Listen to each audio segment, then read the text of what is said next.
Thank you so much everyone for joining us again.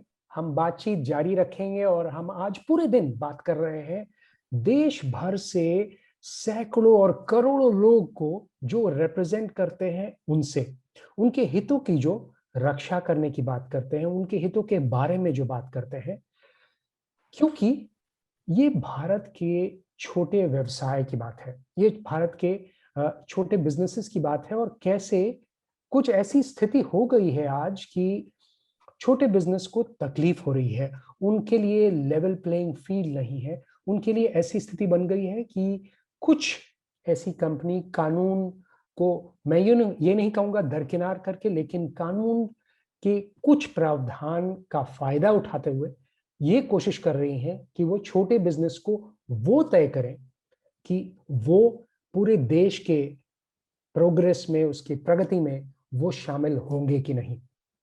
आज काफी सारे लोग इस मुद्दे पर अलग अलग ट्रेड से जो जुड़ रहे हैं और उनसे मैं धीरे धीरे करके बात करूंगा सबसे पहले। लेकिन चूंकि वो ट्रेडर्स की बॉडी और उनको रिप्रेजेंट करते हैं, मिस्टर अश्विनी महाजन के पास जाना चाहूंगा। महाजन साहब, अगर अगले 1 मिनट में, मेरी सबसे गुजारिश यही होगी कि अपनी बात को करीब 1 से 2 मिनट में रखें ताकि सभी को बोलने का मौका मिले और बराबर मौका मिले, उनकी इंडस्ट्री के बारे में बात करने का मौका मिले। तो महाजन साहब, आपसे शुरू करूंगा। मुद्दा सबसे अहम क्या है? क्या छोटे व्यवसायी, छोटा व्यापार इन ऑनलाइन कंपनियों के, कुछ यूं कहें कि टेढ़ी चाल चलन से परेशान तो है ही, पर क्या ये स्थिति बदलेगी? बदलेगी, बदल सकती है। केवल एक शर्त है कि सरकार कानून का ठीक प्रकार से पालन करवा दे। आज अब देख रहे हैं कि किस प्रकार से अमेज़न ने एक चुनौती दी है भारत के कानूनों को, साफ कह करके दी है, कोई उसमें लुका छिपी भी नहीं है। और यहाँ तक कि हमारे जो प्रधानमंत्री जी तक को चुनौती दी है। तो प्रश्न ये नहीं है कि देश में कानून नहीं है, प्रश्न ये है कि उन कानूनों के रक्षा करने वाली वो जो एजेंसीज हैं वो क्या कर रही हैं, उनके बारे में प्रश्न चिन्ह खड़ा हुआ। लेकिन अभी अच्छा ये लग रहा है कि वो सारी एजेंसियां अब जागरूक होकर के कुछ ना कुछ करने लगी हैं। मैं यहाँ पर इंडिकेट करना चाहता हूँ एनफोर्समेंट डायरेक्टरेट के बारे में, वो कुछ तहकीकात कर रहे हैं। सीसीआई के बारे में, जिन्होंने तहकीकात के साथ साथ आगे कार्रवाई भी करना शुरू किया है कहीं ना कहीं कोर्ट में। और मेरी गुजारिश अब रिजर्व बैंक ऑफ इंडिया से है कि वो भी जो फेमा के रूल्स का उल्लंघन हुआ है उसके बारे में जरूर कार्रवाई करें। ये सारी एजेंसियां जब काम करेंगी तो जरूर सूरत बदलेगी, पक्का विश्वास है जी। मिश्रा साहब, आप इतने करोड़ों लोग जो हैं, करोड़ों व्यापारी जो हैं और उनसे जुड़े लोग, उनके परिवार हैं, उन सभी से जुड़ा एक पूरा इकोसिस्टम है, उनके लाइवलीहुड्स की बात करती है आपकी एजेंसी। कितना बुरा असर पड़ा है पिछले 5 सालों में, और खासकर पिछला 5 साल काफी अहम मानते हैं सब लोग जो ई कॉमर्स कंपनियों के ग्रोथ को जिन्होंने देखा है? देखिए, ई कॉमर्स की जहाँ तक बात है, ई कॉमर्स जैसे जैसे इंटरनेट का प्रयोग बढ़ा, इंटरनेट का पेनिट्रेशन बढ़ा, लोगों का रुझान इंटरनेट की ओर बढ़ा, और जाहिर रूप से जो छोटा व्यापारी है, स्मॉल और मीडियम जो सेलर है, वो भी इंटरनेट के माध्यम से ई कॉमर्स के प्लेटफॉर्म पर गया। लेकिन दुख की बात यह है कि उस सेलर को वहाँ पर शायद एक इक्विटेबल ट्रीटमेंट नहीं मिला, एक इम्पार्शियल ट्रीटमेंट नहीं मिला, उसके साथ पार्शियलिटी हुई छोटे और बड़े के नाम पर, और कुल मिला के वो उसको ग्रो करने की अपॉर्चुनिटीज नहीं मिल पाई, नहीं दी गई, और वो केवल उनके नंबर्स बढ़ाने के काम आया। जैसे आज ई कॉमर्स प्लेटफॉर्म्स क्लेम करते हैं ना, हमारे पास इतने सेलर्स हो, नंबर्स को बताना एक अलग बात है, उसमें से कितने लोग बेनिफिट हुए, कितने लोगों को ग्रोथ हुई, कितनों का व्यापार चला, ये एक दूसरा मुद्दा है। और स्थिति आज की तारीख में असंभवता की ओर है, चीजें असंभव हैं, कम से कम छोटे और मझले व्यापारियों से। और पिछले 3-4 साल में ये स्थिति यहाँ तक आ चुकी है कि आज छोटा व्यवसाय करना असंभव हो चुका है, इन ऑनलाइन कंपनीज के प्लेटफॉर्म पर या इनके द्वारा जो ऑफलाइन जो सेलर्स हैं उनके लिए भी। ठीक है, समझ में आई बात। आइए आयोवा से भी जानने की कोशिश करते हैं, उनके स्पोक्स पर्सन हमारे साथ है। आप कैसे स्थिति को देखते हैं, आयोवा के नजरिए से कैसे देखते हैं साहब? हमारी जो संगठन है वो ऑनलाइन सेलर्स और ई कॉमर्स को प्रमोट करने के लिए संगठन है, और मैं मानता हूँ कि पैनल में जितने भी लोग हैं वो ई कॉमर्स के अगेंस्ट नहीं है, वो ई कॉमर्स के पर्टिकुलर प्रैक्टिसेस के अगेंस्ट है। हमारा जो एक्सपीरियंस रहा है पिछले 5-6 साल में, हम लोग को थोड़ी बहुत तकलीफें आई थी कंपनीज के कोई कंडक्ट में, कि कोई सेलर का पैसा रुक गया था या कोई उनकी पॉलिसी गलत थी या उन्होंने कुछ गलत ही मांग कर ली थी। तो हम कंपनीज के पास जाते थे कि भाई हम आपकी वजह से सर्वाइव कर रहे, तो आप प्लीज हमारा ये सोल्यूशन कर दो, तो हम आपके साथ धंधा बढ़ाएंगे, हमारी ग्रोथ बढ़ेगी, हम थोड़ी पूंजी और थोड़ा हमारा एम्प्लॉयमेंट आपके तरफ जो है ज्यादा करेंगे, बिकॉज हमको ई कॉमर्स में ग्रोथ दिख रहा है, हमको ई कॉमर्स का फ्यूचर दिख रहा है। जब हम लोग ने देखा कि ये कंपनीज को कोई इंटरेस्ट नहीं था हम लोग से बात करने में, ना उनको हमारे साथ कोई ऑफिशियल एंगेजमेंट करना था, ना हमारी प्रॉब्लम सॉल्व करनी थी। अगर कोई प्रॉब्लम हम लोग ने छोटे लेवल पे सॉल्व कर ली, तो वो कभी एक्नॉलेज नहीं करना चाहते थे कि वो प्रॉब्लम हम लोग ने रेज किया इसलिए सॉल्व हुआ, क्योंकि उनको मालूम था कि आगे जाके हम लोग ऐसी सब प्रॉब्लम्स लाएंगे जो वो कभी सॉल्व करना नहीं चाहेंगे, क्योंकि वो उनके हित में नहीं था। तो हम गए गवर्नमेंट के पास, सरकार के पास, सरकार की काफी डिस्कशंस चल रही है 2015 से, पर उसमें आज तक अनफॉर्चुनेटली कोई सेलर को शामिल उन लोग ने किया नहीं।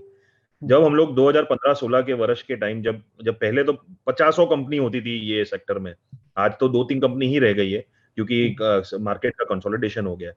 तब जब कंपनीज का बैंक्रप्सी की वजह से सेलर्स का नुकसान होता था, उसके लिए हम जब सरकार के पास जाते थे तो सरकार हमको बोलती थी हम तुम्हारी क्यों सुने, कि ई कॉमर्स तो फ्यूचर की चीज है, आज तो खाली 0.5% ऑफ द बिजनेस है, 0.5% ऑफ रिटेल है। ये फिगर वो कहां से लाए हम लोग को मालूम नहीं।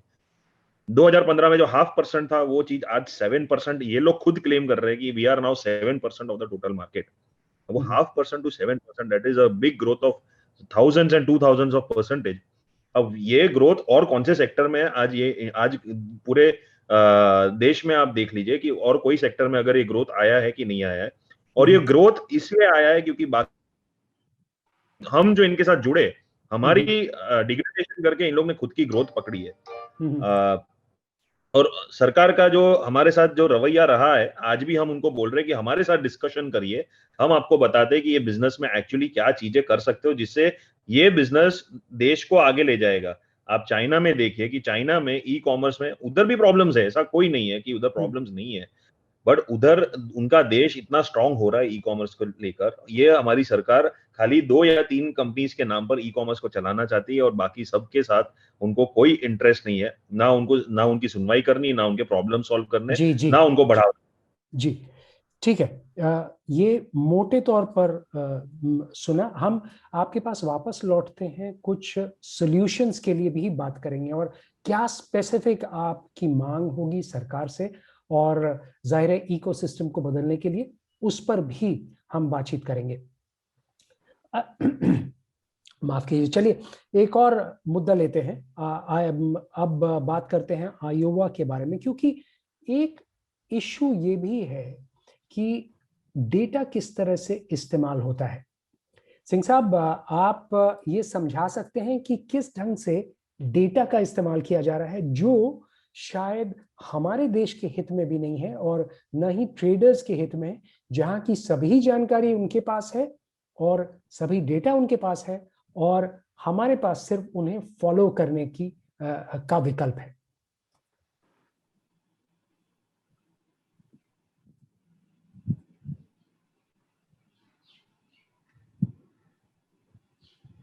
परमिंदर सिंह जी,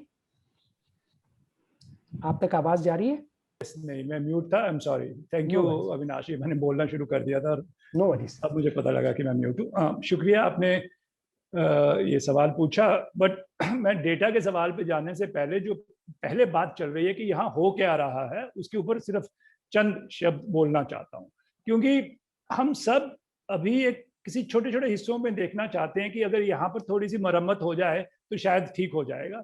ये एजेंसी अगर ये काम कर ले तो ये ठीक हो जाएगा। और ये मेरा मानना है कि ऐसा नहीं है। हमें समझना चाहिए कि एक ढांचागत बदलाव हो रहा है। एक तरीका था जिससे चीजें मैन्युफैक्चर होती थी, डिस्ट्रीब्यूट होती थी, उनकी बिक्री होती थी और कंज्यूमर उसे पाता था। पूरा एक ढांचा था कई 100 साल का, कम से कम 100-150 साल का तो था ही। और अब एक बिल्कुल अलग ढांचा आ रहा है जहां पर एक कंपनी हर चीज, मैन्युफैक्चरर किस दिन क्या बनाता है, वहां से लेकर आपके घर में कितने बजे चीज पहुंचती है, वो सिर्फ एक कंपनी, उसको हम दिमाग के तौर पे कहते हैं। एक दिमाग होता है ना, शरीर की सारी चीजें कंट्रोल कर पाता है, तो सिर्फ एक कंपनी आज शाम को क्या मैन्युफैक्चर हो रहा है, उसका छोटा सा हिस्सा कैसे बन रहा है, वहां से लेकर मेरे घर के दरवाजे की घंटी कितने बजे बजती है, उस सब का कंट्रोल एक के पास है। तो अभी इसी से बात डेटा पर भी आ जाएगी कि डेटा का महत्व क्या है। लेकिन पहले ये जानना जरूरी है कि एक कंपनी इतनी पावरफुल हो गई है कि यह छोटी छोटी मरम्मत होकर नहीं, कुछ नहीं किया जाएगा। पूरा ढांचा में देखना है। पहले जो एक ढांचा था कि एक मैन्युफैक्चरर के पास थोड़ी पावर होती थी, फिर डिस्ट्रीब्यूटर्स होते थे, उनके पास कुछ पावर होती थी, फिर रिटेलर होता था, रिटेलर के बाद कुछ सामान ले जाने ढोने वाले होते थे, और सबके पास कुछ कुछ पावर बंटी हुई थी और एक तरीका बना हुआ था किस तरह पावर बंटी थी। अब एक ही के पास पावर है और बाकी सब उसके फायदे हैं। जैसे ब्लू शर्ट वर्दीधारी उसके मुलाजिम है, सब सारे के सारे, वो चाहे बिक्री करने वाला हो और वो हो। इन सबको कंट्रोल कैसे करते हैं, जैसे मैं बता रहा था, एक दिमाग कंट्रोल कर रहा है जिसको इंटेलिजेंस कहते हैं। उसको पता है कि इस वक्त कहाँ मैन्युफैक्चरिंग हो रही है, कहाँ जा रहा है, और वो कंट्रोल कहाँ से होता है, वो डेटा से होता है।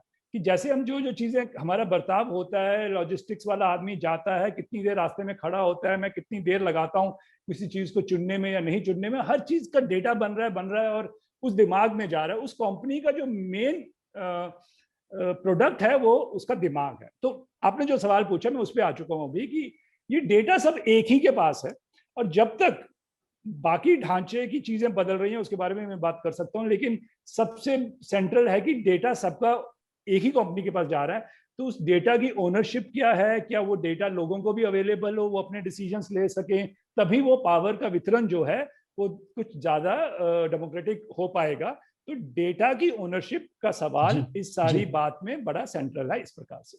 जी महाजन साहब, आपका कमेंट, क्योंकि आप पूरे नेशनल बॉडी हैं, आपकी आवाज सरकारों तक, आपकी आवाज बड़े से बड़े मंत्री तक पहुंचती है। अगर आप अपना एक कमेंट इस पे दे पाए, और म्यूट पे हैं आप, तो अगर आप अनम्यूट भी कर लें अपने आप को।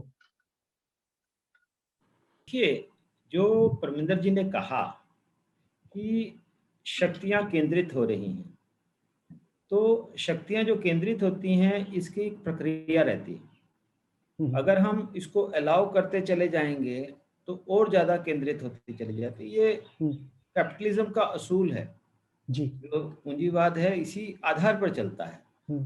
तो हमें कहीं ना कहीं, हम पूंजीवाद और इन सब के चक्कर में नहीं आ रहे हैं, और ना कोई समाजवाद और पूंजीवाद के बीच में कोई बहस की बात कर रहे हैं, लेकिन कुछ हाथों में शक्ति केंद्रित हो जाए, चाहे वो अमेज़न हो, वॉलमार्ट हो, फ्लिपकार्ट हो, कोई भी हो, उसके हाथों में शक्ति केंद्रित हो जाए, वो चाहे डाटा की हो, चाहे वो बाजार की साइज की हो, वो किसी भी हालत में सही नहीं है। और वो तब होता है जब देश में जो मोनोपोली को रोकने के लिए, कंपटीशन को किल करने वाली जो ताकतें हैं, उनको रोकने का कोई तरीका नहीं होता, और तरीके होने पर भी उनका उपयोग नहीं होता। तो मैंने जब पहली बार ये कहा कि ये संभव होगा जब हम ये सारी की सारी जो हमारी बॉडीज हैं, जो हमारी इंस्टीट्यूशंस हैं, जो हमारे रेगुलेटर्स हैं, वो ठीक प्रकार से काम करेंगे। तो हमारा ये मानना है कि परमिंदर जी को जानते हैं कि जब इस NDA 1 के दौरान सुरेश प्रभु जी के समय एक विषय आया था कि जो ई कॉमर्स पॉलिसी है उसमें डेटा को प्रधानता से रखा जाए, और डेटा का कंसंट्रेशन कुछ हाथों में ना हो, और उसको कैसे हम एक डेमोक्रेटाइजेशन ऑफ डाटा की बात करें। तो वो पॉलिसी अनफॉर्चुनेटली कहीं ना कहीं डंप हुई है, और इस डाटा की पॉलिसी को कहीं ना कहीं दूसरे स्थान पर ला करके उसको कानून बनाने की कोशिश हो रही है। लेकिन हमारा ये मानना है कि सभी मंत्रालयों को बैठना पड़ेगा, चाहे वो कॉमर्स हो, चाहे वो आईटी हो, चाहे वो कंज्यूमर डिपार्टमेंट हो, सभी विभागों को बैठना पड़ेगा और डाटा के बारे में एक राय बना करके इस डाटा का डेमोक्रेटाइजेशन हो, डाटा का मिसयूज ना हो, हमारे यहाँ स्टोर हो, सबके लिए उपयोग में आए। क्योंकि मैं यहाँ पर पहले भी एक बात कही कि, और उसको दोहरा रहा हूँ, कि जो छोटे छोटे हमारे ई कॉमर्स प्लेयर्स हैं, लाखों की तादाद में, उनको वो कैसे सरवाइव करेंगे जब तक उनके पास डाटा नहीं होगा, यहाँ डाटा का लोकलाइजेशन नहीं होगा, वो डाटा सबके लिए अवेलेबल नहीं होगा। इसलिए ये concentration of economic power, concentration of data, concentration of markets, this has to be stopped. और उसके लिए जरूरी है कि हम अपने इंस्टीट्यूशन को डेवलप करें, आगे बढ़ाएं। नो आई थिंक एडमिन आया, पता नहीं क्यों पूरा नाम नेम चेंज कर सकते हैं क्या आप? Okay, name. so Hold on, looks like we have some little issue there, but we'll continue the discussion. Okay, let's get some other input from other bodies as well. Let's go across and speak from the Tamil Nadu Distributors Association. Dr. Ganeshwaram joins us. Dr. Ganeshwaram, can you explain what the situation on the ground in your state is? Because obviously Tamil Nadu is you represent an industry which is across various segments of the economy.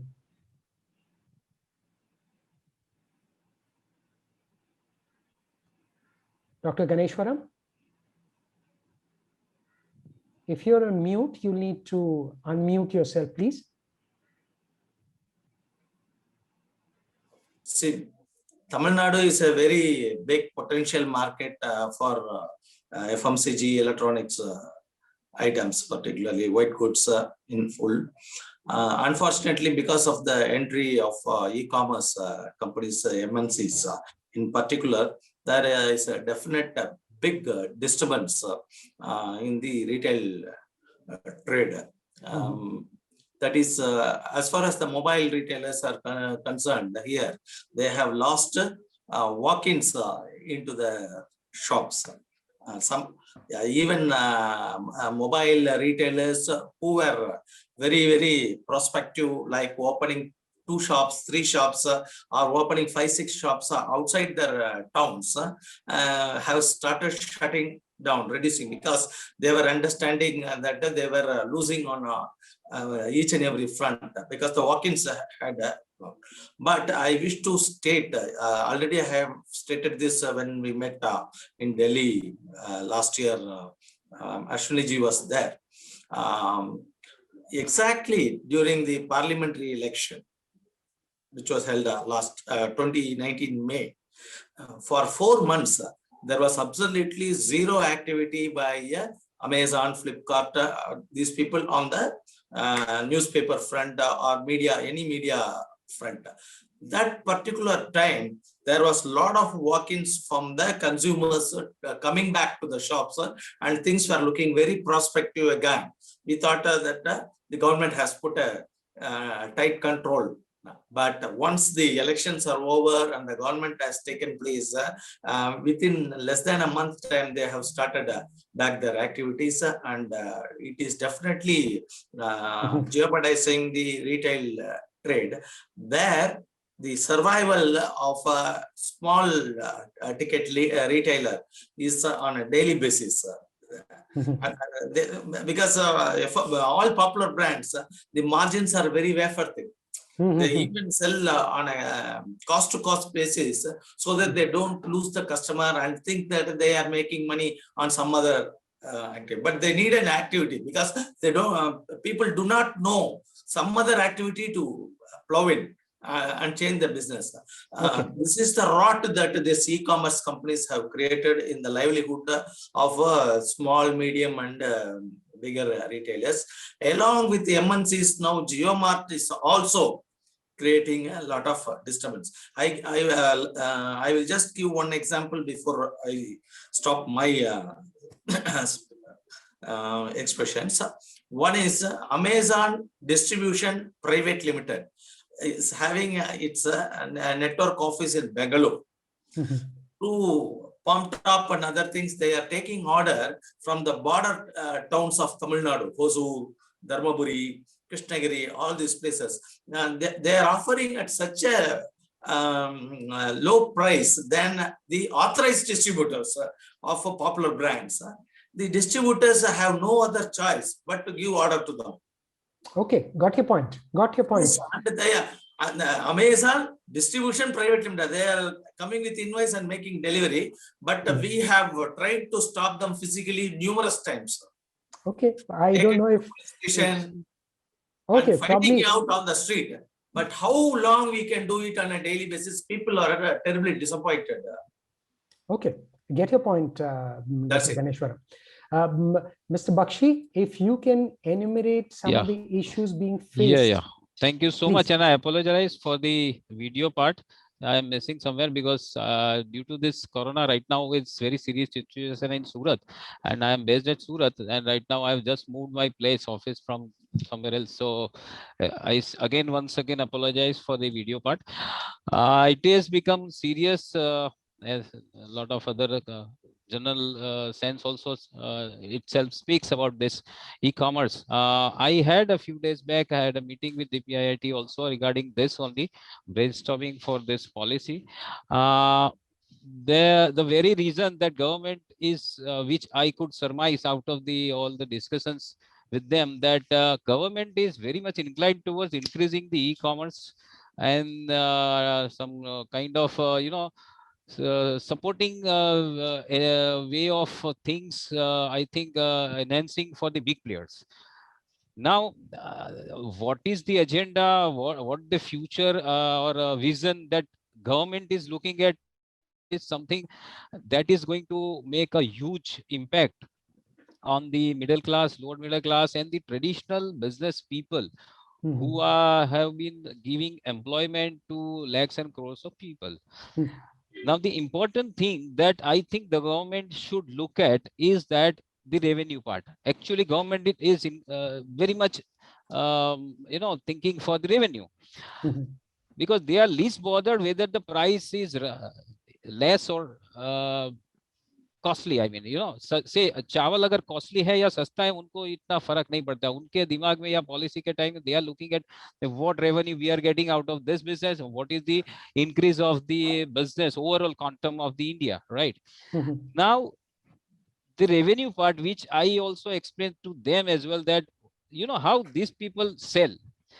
Say for example, particular product is there. Now they have a master policy, which I think somewhat China also is doing.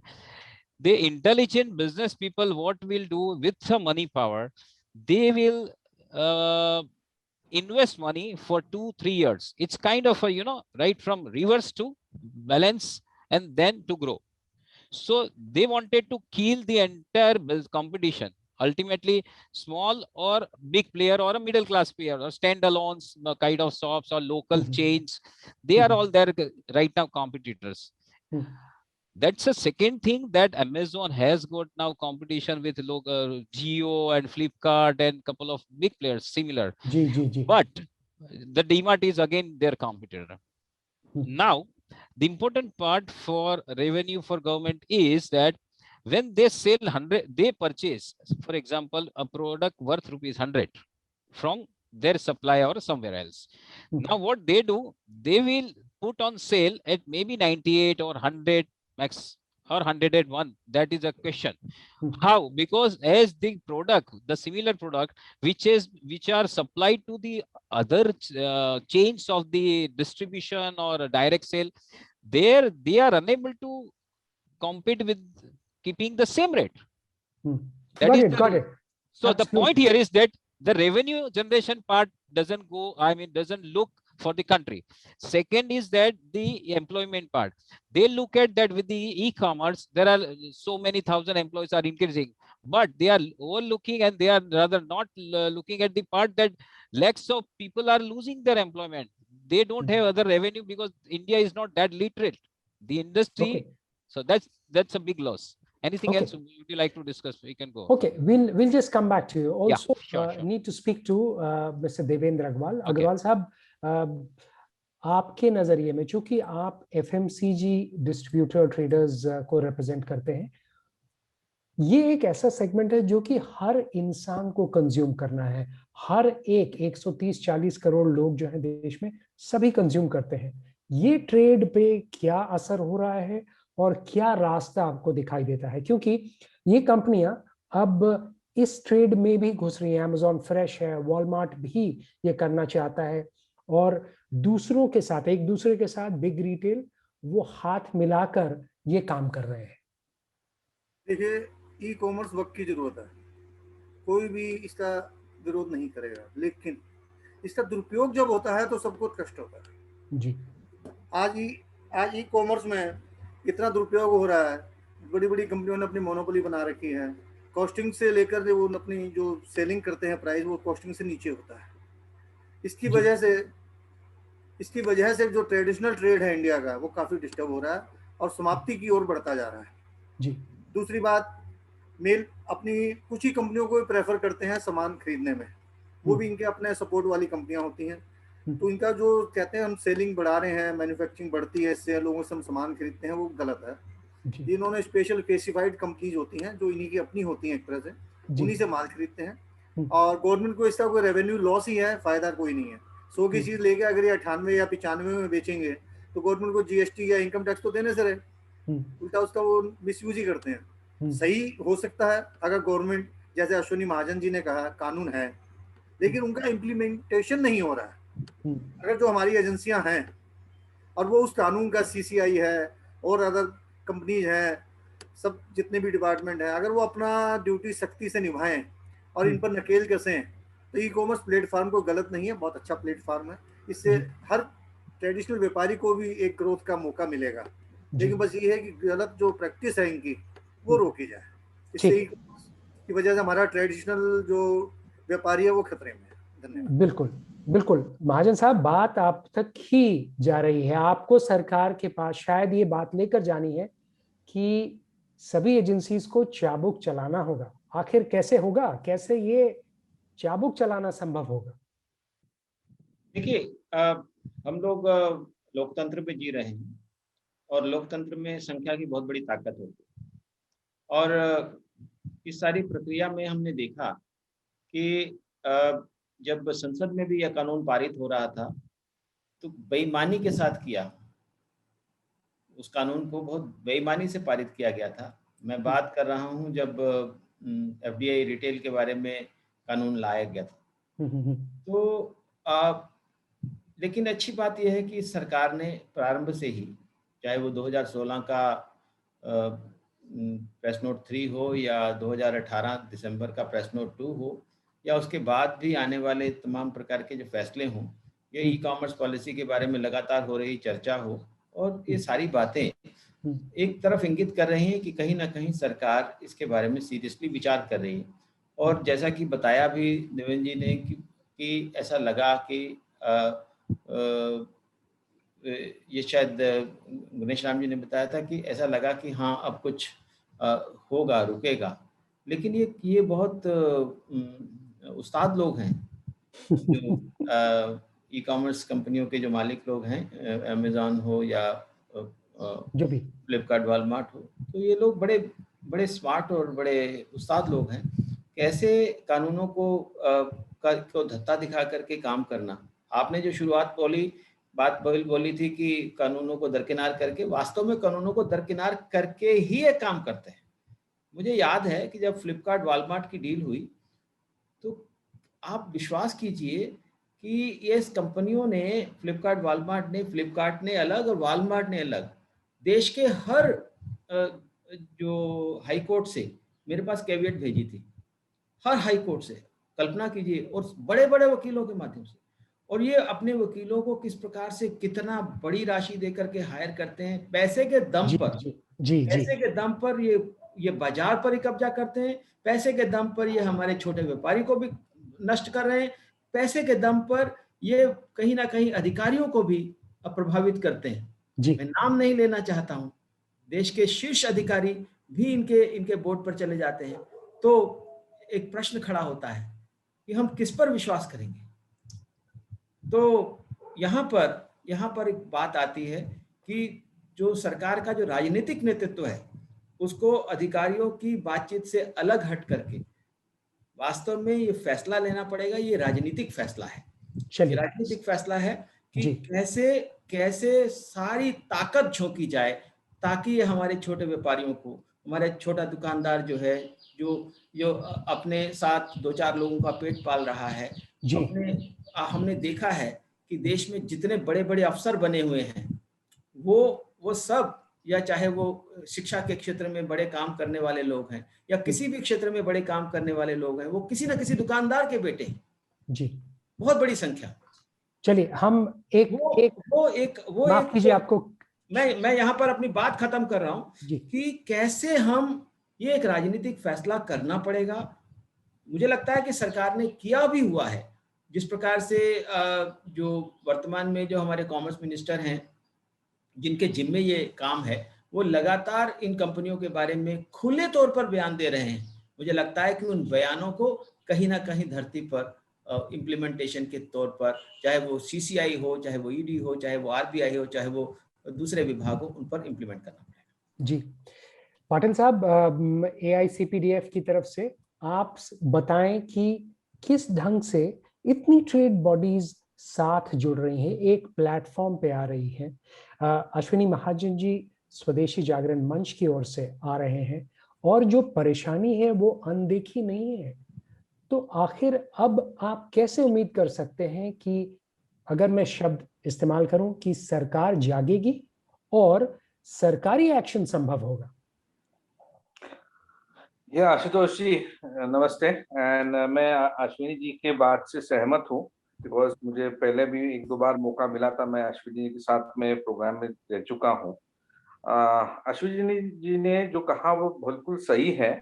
सरकार को सिर्फ ये जो law है, will have to implement this law into letter and spirit. ये कंपनियां are going by the letter, but the spirit of the entire matter, या press note 2 हो या प्रेस नोट 3 अभी जो चल रहा है उसका हो, the companies are very intelligently evading the spirit of the letter. Secondly, this e-commerce platform has become into a mechanism to kill monopoly. So I believe if we had the Restricted Monopoly Act still in place, there would have been some crop on this thing, but unfortunately that act is no more and we have CCI in place.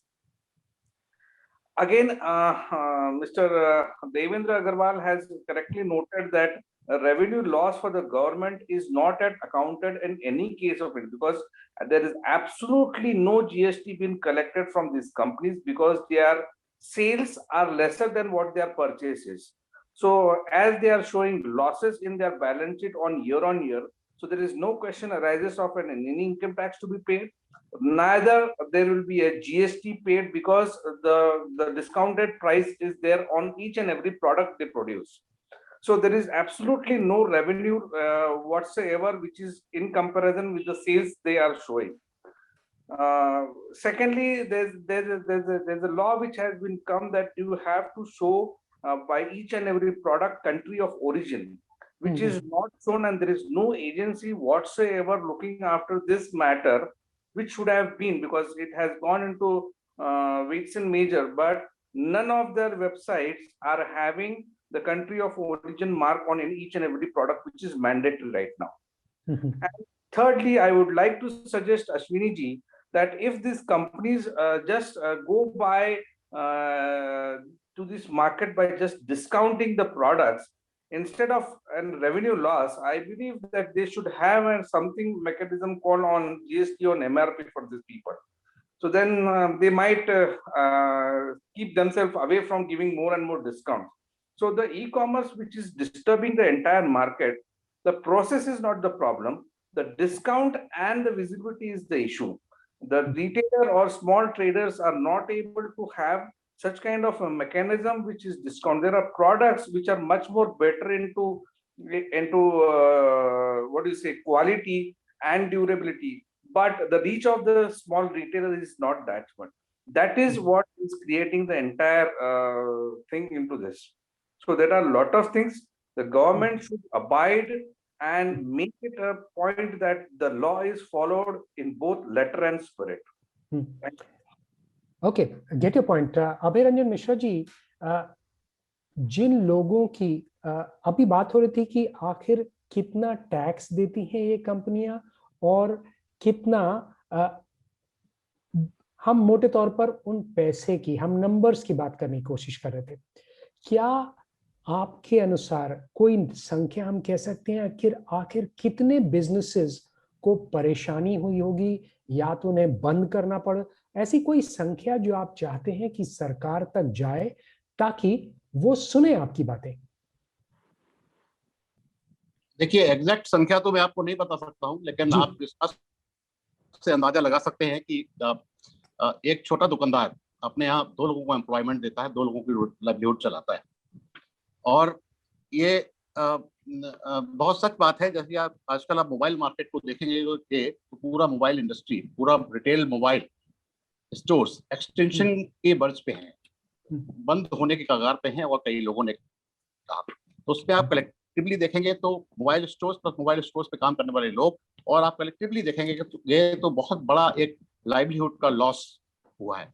अगर आप retail market की बात करेंगे तो retail market एक बहुत बड़ा source है एम्प्लॉयमेंट या लाइवलीहुड जनरेशन का।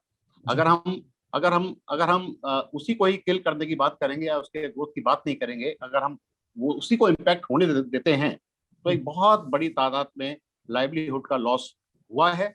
और अगर यही प्रैक्टिसेस चलती रहे तो डेफिनेटली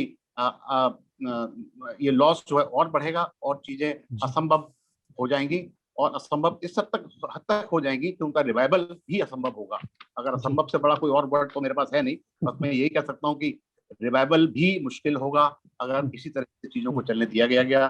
छोटे लोग, छोटे व्यापारी, छोटे सेलर्स, मध्यम सेलर्स, इनका लाइवलीहुड चलना, इनका बिजनेस को चलते रहना और उनको ग्रोथ होना बहुत जरूरी है, जो कि आज की तारीख में इन ई कॉमर्स कंपनीज की प्रैक्टिसेस की वजह से अफेक्टेड है, इम्पैक्टेड है। मोबाइल रिटेलर्स की चूंकि बात हुई है, अरविंदर खुराना जी से पूछता हूँ, किस ढंग से आप देखते हैं जब आप अपने ट्रेड में दूसरों से बात करते हैं तो क्या बताते हैं आपको कि कितना बड़ा इम्पैक्ट हुआ है उनके ट्रेड पे, आप सभी के ट्रेड पे? थैंक यू आशुतोष जी। अगर आज मैं मोबाइल इंडस्ट्री की बात करता हूँ और एज अ स्पेसिफिकली उसी इंडस्ट्री की बात करता हूँ, देखिए India is a very low margin retail density country, और जो मोबाइल इंडस्ट्री है it works on the very thin margins. आज there is the ecom portals are flouting the FDI rules at every level, you know. आज हमारे करीब पिछले 2 साल में 40,000 से ऊपर मोबाइल शॉप्स बंद हो चुकी हैं। तो ये इम्पैक्ट हमारे पास है और कई हजार दुकानें इस स्तर तक पहुंच चुकी हैं कि वो बंद हो सकती हैं। तो डेफिनेटली जो our industry is going through the worst time.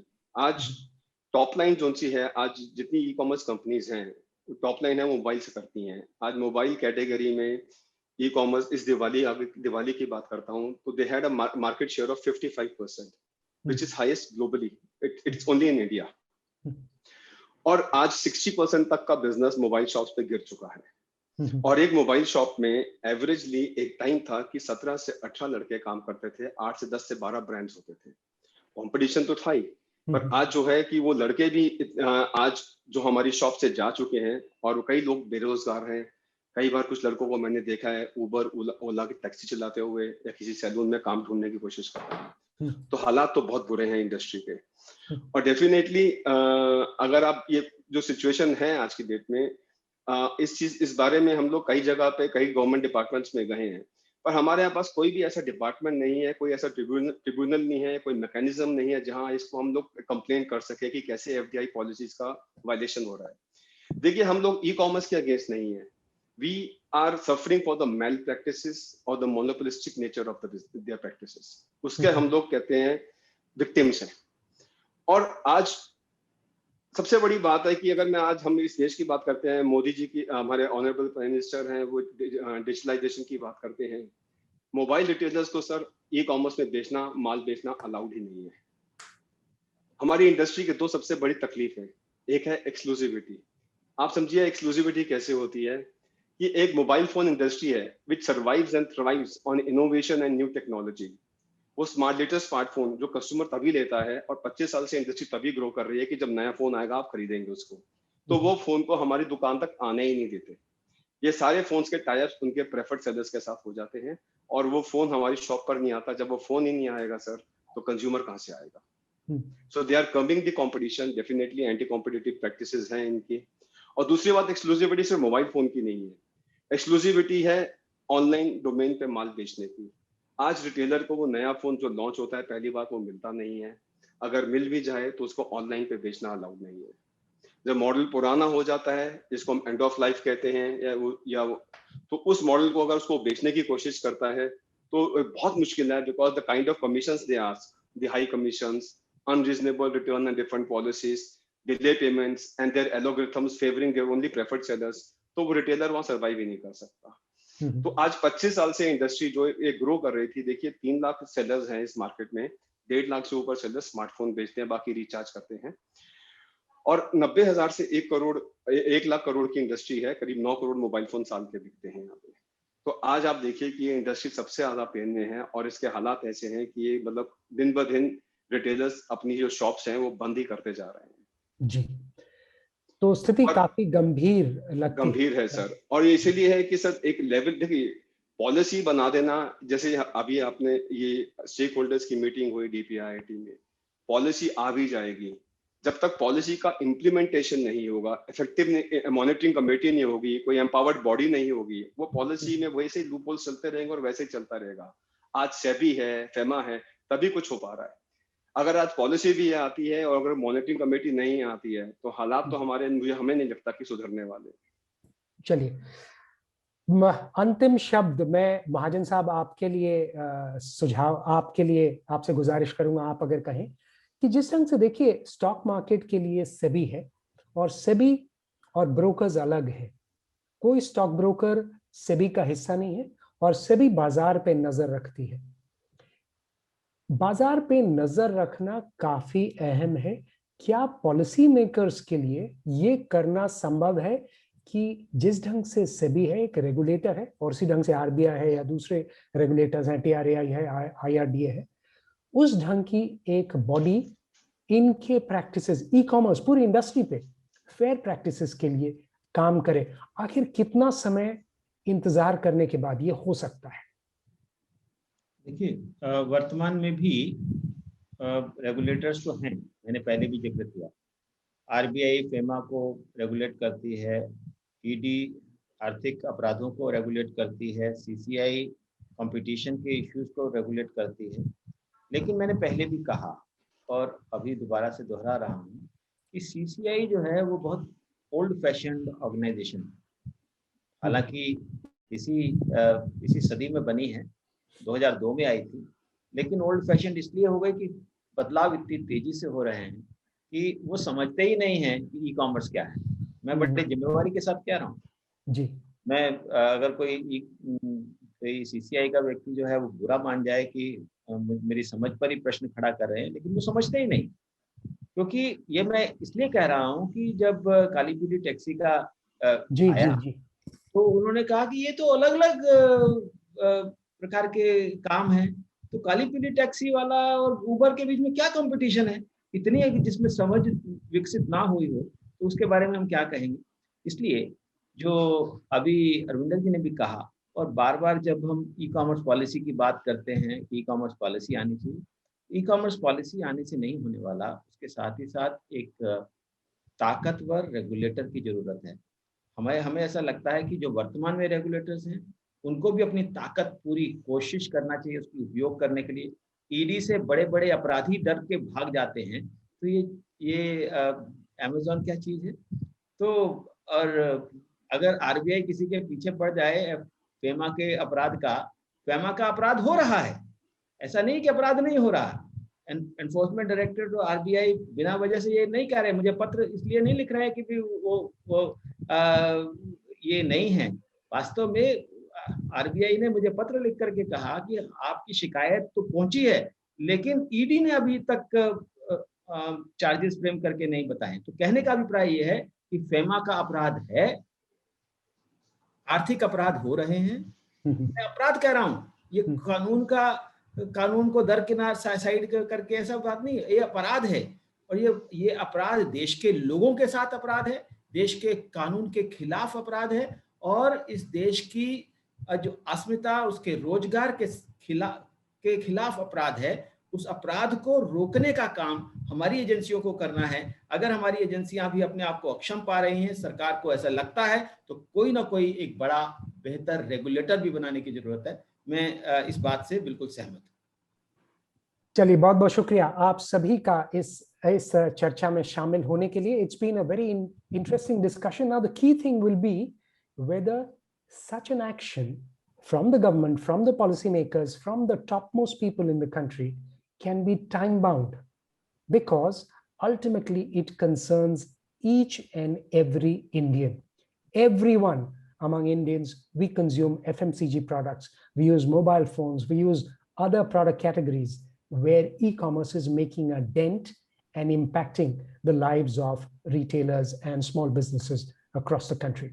Thank you so much for watching this.